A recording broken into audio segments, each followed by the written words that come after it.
अक्षर दुनिया के हेल्थ प्लस प्रोग्राम में आप सभी का स्वागत है दर्शकों। जैसा कि अभी वर्तमान में बरसात का मौसम चल रहा है और बरसात के मौसम में कई बीमारियां इन दिनों पनप रही है। आइए हम जानते हैं डॉक्टर मंगला जी से, जो मेडिकल ऑफिसर है, किस तरह से जो बरसाती बीमारियां हैं इनसे बचाव किया जा सकता है, क्या उपाय कर सकते हैं। मैम, चैनल में आपका बहुत बहुत स्वागत है। बरसात है और चूँकि बहुत सारी बीमारियाँ इन दिनों पनप रही है, क्या कुछ कहना चाहेंगे आप इस बारे में, किस तरह से बचाव दें? हाँ, और क्या देखिए। लगता है आपको, किस तरह से कि पेशेंट आपके पास आते हैं? हाँ, हाँ।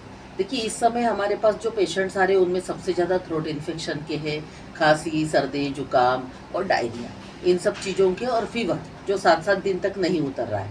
और इन सब का कारण है मेजर जो विटामिन डी की डेफिशिएंसी, क्योंकि जब सनलाइट नहीं होता है तो एक हाइजीन का जो होता है मेंटेन नहीं हो पाता, और दूसरा कपड़े सूखते नहीं हैं। बहुत सारे ऐसे लोग होते हैं कि जिनके पास ज़्यादा कपड़े नहीं होते, बिस्तर गीले होना, ये भी एक प्रॉब्लम है। तो इसकी वजह से प्रॉब्लम ज़्यादा फैल रही है। तो इसमें सबसे ज़्यादा मैं एडवाइस करूँगी कि रोज़ उठ के गरारे करना। जैसे कोरोना के समय हम स्वच्छता का पूरा ध्यान रखते थे, वो ध्यान हमें अभी रखने की आवश्यकता है। अगर इन दिनों में हम कोरोना जैसी सावधानी रखेंगे तो मुझे लगता है कि 100% हम लोग बीमारी से बचाव कर पाएंगे।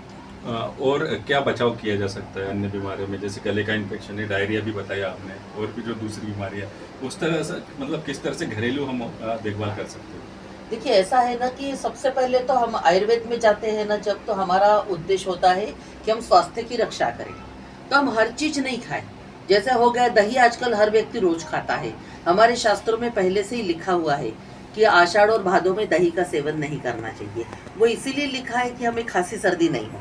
बट होता क्या है, हम आजकल हर चीज़ खाते हैं। एक तो रात्रि में ज़्यादा भारी भोजन नहीं करना चाहिए, तो इन चीज़ों से हम बचा सकते हैं। दूसरी बात है कि जब हम रात में खाना जल्दी खाएंगे तो हमारा खाना हजम हो जाएगा, तो दूसरे दिन हमें डायरिया होने का डर नहीं रहेगा। इस तरह से हम बचाव कर सकते हैं। फिर घरेलू हमारे पास बहुत सारी चीज़ें होती हैं कि जैसे हल्दी दूध का सेवन है, जो रात में सोते समय हम कर सकते हैं। सुबह उठते से हम गरारे कर सकते हैं। घरेलू चीज़ों में हमारे पास हरड़ होती है, मुलेठी होती है, इनका उपयोग हम कर सकते हैं। तो इस तरह से हम अपने आप का बचाव कर सकते हैं। मैम, चैनल देखने वाले जो हमारे दर्शक हैं उनके लिए क्या कुछ कहना चाहेंगे आप, सुरक्षता एहतियात की दृष्टि से? देखिए, अभी तो हमारा ये मतलब सरकार का एक कार्यक्रम चल रहा है कि घर घर आयुर्वेद है ना। इसके तहत हमारे जो कार्यकर्ता है, महिला स्वास्थ्य कार्यकर्ता, पुरुष कार्यकर्ता, ये सब मलेरिया ऑफ की दवाई बांटने के लिए जाते हैं। आयुर्वेद की संशमनी बटी, आयुष काढ़ा, ये सब हमारे यहाँ बढ़ता है, तो वो लोग उसका फायदा लें। जैसा सिंपल सी है कि सोंठ, मरीच और पीपली। कोरोना के समय में ये त्रिकटु चूर्ण जो था, इसकी वजह से लोगों को बीमारियों से इतना बचाव हुआ। तो हम हमारे हर खाने में, मतलब सबसे पहले अगर हमारी दिन की शुरुआत होती है तो वो चाय से होती है।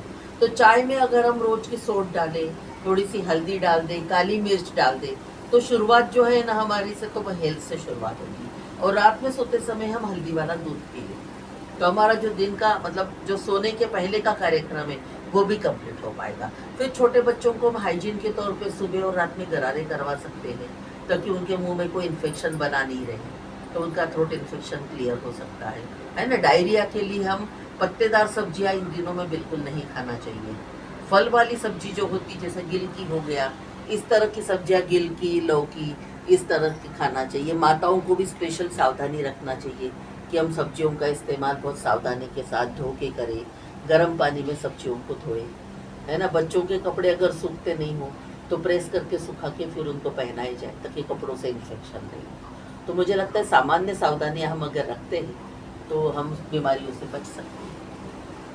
तो दर्शकों, ये थी हमारे साथ डॉक्टर मंगला जी, मेडिकल ऑफिसर है आयुर्वेदिक में, और इन्होंने कई जानकारियाँ दी जो बरसात में हम अपना स्वास्थ्य का ध्यान घर पे ही रख सकते हैं। हमें अगर घर से हम ध्यान रखेंगे तो हमें डॉक्टर के पास जाने की ज़रूरत नहीं रहेगी।